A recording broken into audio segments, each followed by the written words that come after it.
Hey, today we're leaving Trinidad, Colorado. We're going over the dam at Trinidad Lake right here at Trinidad, and we're going to be taking Highway 12 west to go to properties up here in the hills and the foothills before you get to the Sangre de Cristos over there to the west, which is all public lands, national forest, along with the Spanish Peaks in the background there. That's, I'm going to zoom in. They look bigger than that, but my lens doesn't show it very well. Lake's calm today. So these are the Sangre de Cristos. You have lots of public lands up there. There's 35,000 acres of wildlife area. South of western Colorado, there's another wildlife area, 2,700 acres in the middle of the county, west of I-25. And the west and east Spanish Peaks are okay, after you leave the dam at Trinidad Lake, or if you're coming west on Highway 12 and you pass the dam at Trinidad Lake, if you're coming out on Highway 12 out of Trinidad, you know, about 3.8 miles, you'll come to the bottom of a hill, which is, well, I call this Coatdale Hill. Right down here is the old coal mining town of Coatdale, Colorado.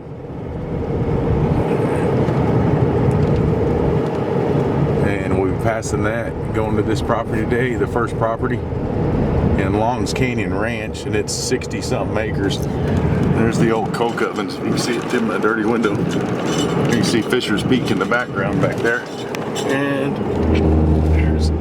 that's Coatdale, Colorado. So just after that, we're only going to go about another mile and a half or two. We'll be taking a left going across the Purgatory River here and going on the west side, the south side of Highway 12 into Longs Canyon Ranch, or to those hills right back. Okay, after passing Coatdale, you take a right or a left onto County Road 18.3, which you'll see this nice big bridge that crosses the Purgatory River. Can't see much that way. That's west, going further west up Highway 12 towards the Sangre de Cristos. Stonewall, Colorado, Weston. Stonewall's a little fishing village town up there. That's the Purgatory going in the back end of Trinidad Lake, and you can fish the Purgatory too. So you have a back entrance to Trinidad Lake we passed at Coatdale, and then there's another one off this road further past where we'll be turning into Longs Canyon Ranches and going through the gate. That's Fisher's Peak in the background. That's about what it looks like when you're here. Okay, when you see these mailboxes, this is the mailboxes for Longs Canyon. FedEx and UPS will deliver to your property. And we're going to be going up in here. We just came across the bridge. We didn't even go a quarter mile to take this right. We're going to come up here and come to a gate and enter the code. And I'll be showing you the drive to the property, fly my drone over it, and drive it into it, hiking around. Come about a 0.6 of a mile up County Road 53 when you take that right. So there's a little Y here. That's a driveway going to a house, and you want to stay 0.6 of a mile. There might be telephone as well along the front boundary. You don't want to go right through that gate. That goes to a private home. We're in Madrid Canyon. You see the sign. Okay, about 1 mile and 3/10 from where we turned off of and we're just pulling through the gate. We're just going to be going a little ways up here and taking a right, and we'll be pretty much at the property. This ranch has covenants, but they're not much stricter than the county regulations. It's mainly to keep people from doing manufacturing plants and pig farms and things like that. You can hunt on your property, and there's plenty of animals. Speaking of that, in the area, wildlife area, the back of Trinidad Lake State Park, that's part of the state park, and there's a wildlife area there. And this borders Ted Turner's ranch to the south of 600-something acres, and they have some of the biggest elk you'll see in the world. And this county has the largest elk herd population in the world. I think I might just pass my turn. Okay, we came back. It is the first right, and a lot of these ranches don't have signage, but we're on Madrid Canyon Road. You still see telephone. So you're probably gonna have hardline phone down here, and I think there might be power to the property. There are poles along the road. You have year-round access in this ranch. They maintain it throughout the year, and it's really nice during the winter when we do get the snows, which we do have 50-degree average temperatures here, and we get about 100 inches of snow, 80 to 100 down here at this elevation a year. And when it comes, it's nice. It gives water, and then it goes away. It's real comfortable to be working on your property year-round here. This would be a great elevation for homesteading if you'd like to grow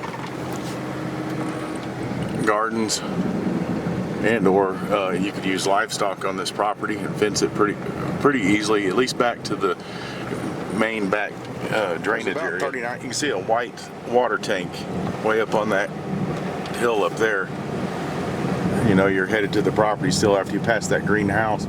There's about 39 acres, or 35 acres I would say, of real usable land out of the 60-something. The rest of it goes up way up high where there's a nice flat top. Brown house on the right. You're gonna take a left right across from it,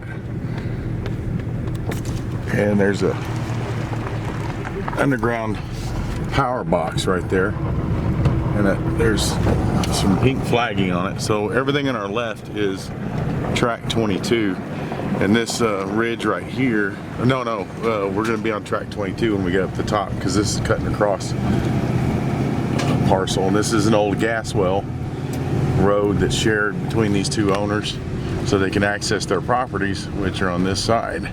Because obviously this big hill right here off the main road would be a challenge to get back here and access these properties.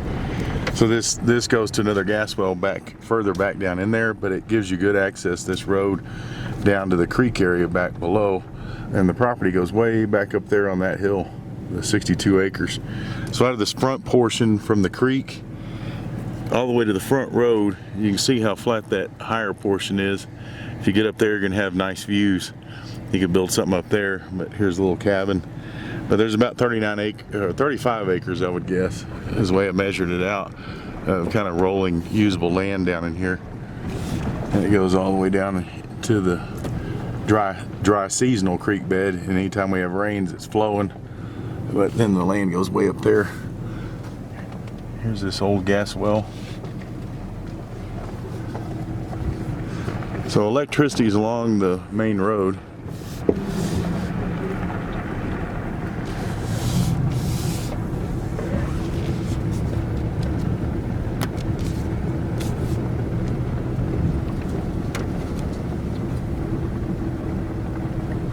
So they just built a small cabin, and this was going to be the bathroom over here. Yeah, he's got it set up real nice. Here's a cistern up here. You could have it filled if you wanted. You could hook it to the water well. Maybe you already hooked to the water well. There's underground power brought to the house, so that's nice. There's already power up here to the little cabin. So this land goes all the way down there and up to the very top. This is the way we drove in right here. I'm just gonna go ahead and hike this real quick, and we'll come back down and take a look. I came up the hill from the cabin. It's not that hard of a walk. I was looking south back towards the cabin that way. This is looking north. See a house over there. You see the brown house. We took a left right below that down there to come up onto the property. So we're looking north right now.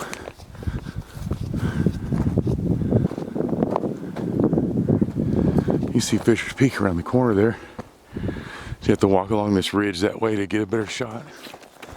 Elk dropping, a few months old.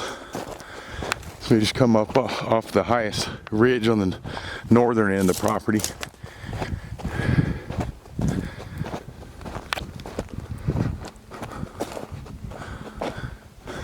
Check out the cabin. Check out the outside first, and then cabin. I mean, inside the cabin. He just had this built.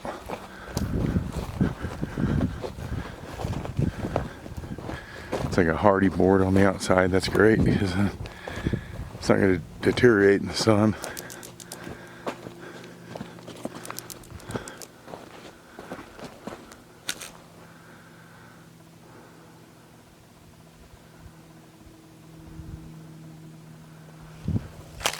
I assume this is the septic, or is it another cistern? I think he has two. Might have two. No, this is the septic with two tanks. Leach field goes that way.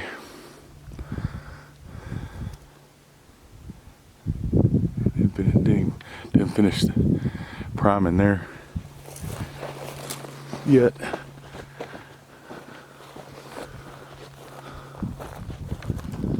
Okay, go inside. The lizard. This foundation. It's all new. Tyvek decking. It's not put down yet. It's not screwed down. That's metal doors. It's nice in here. Focus. See, I finished doing the wood on the walls. It's nicely insulated.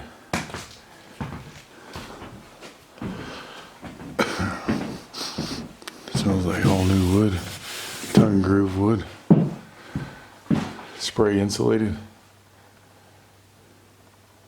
It's cool in here. So there's plumbed for water. And the electrical all in.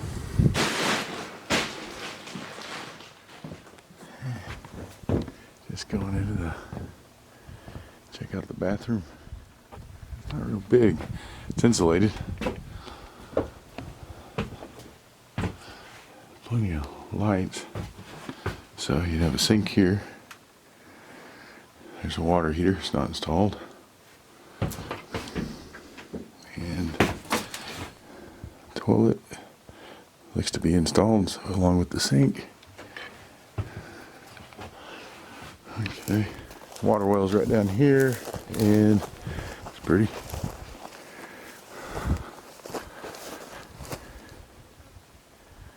He says there's a sulfur smell to the well, but it's a good well. It pumps really, really well, no pun intended. But and people are used to that because some of the coal bed layers are close enough to the surface you'll get into them. But for a water well, but you get good production and it's easily enough fixed with a good filtration, or even just a carbon filter. Take out most of the smell, or even just going into a cistern and letting it vent properly. All right, flop my drone over. Okay, looking at the topo, you can see it narrows as it goes back, but right there, this highest point right here where my shadow is, that would be the southwestern corner right here. This one, it would be the southwest. Yeah, southwestern. This would be this one right there. Be southeastern. But you can see that this that's the highest point right here around this area. And then you can see this little bench come out, and then it cuts off right there, that topo line, and then it drops down again. And that hill is what I'm talking about. This high point right here is on the property. That's the highest point. The southwestern corner is right behind that. And about right here is the other boundary line going over to the southwestern corner, right over there. So I'm going to head my drone right up to that hilltop and then fly back and show you the creek bottom, but I'll be driving down there too.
Okay, we're leaving the cabin.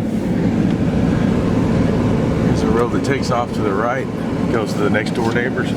They share the access, so they can both access their land. So the western boundary is just right over here in this meadow, and then goes about up over that hill right there. And then down in the valley below, I flew the drone right over this hill, and you can see the meadow in the valley below it. And then we went right up there, right below that peak. And my max distance on my drone, my expert drone flying, was limited me not to be able to go over that.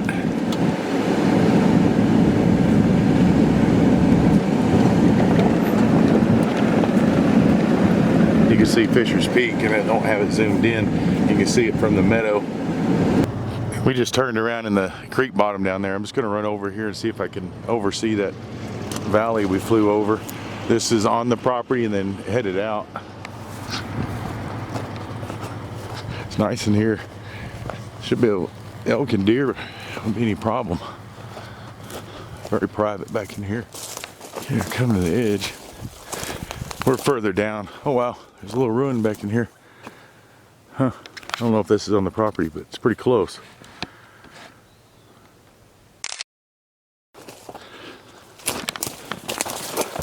Yeah, because it's probably right on it, or it's right close to it, because there's the saddle for the western boundary up there. I'm not sure if this is on it. The line could be like right here on the other side of this wall. It's pretty neat. Old miner's house. Used to dig by hand. Used to dig coal by hand. Here's the creek bed, the wash.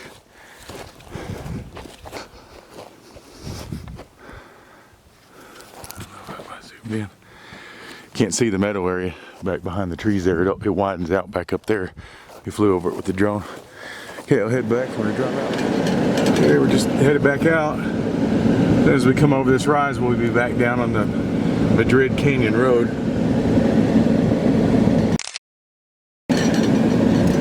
Something else that's nice, this is gravelled real well. You're not gonna have any problems during the winter time. And if you're seeing this on any place but my website, please go to rangeviews.com. Rangeviews.com. And I do this with all my properties, drive to them, hike, walk, drive through, fly my drone over them. Okay, and there's that brown house again. And remember, there's a pink tape right here to come see it. And we've left the property, and you can see Fisher's Peak really well. Second largest wildlife area in the state. Brand new, 2 years old now. They're still working on it. It's really big, really beautiful up there.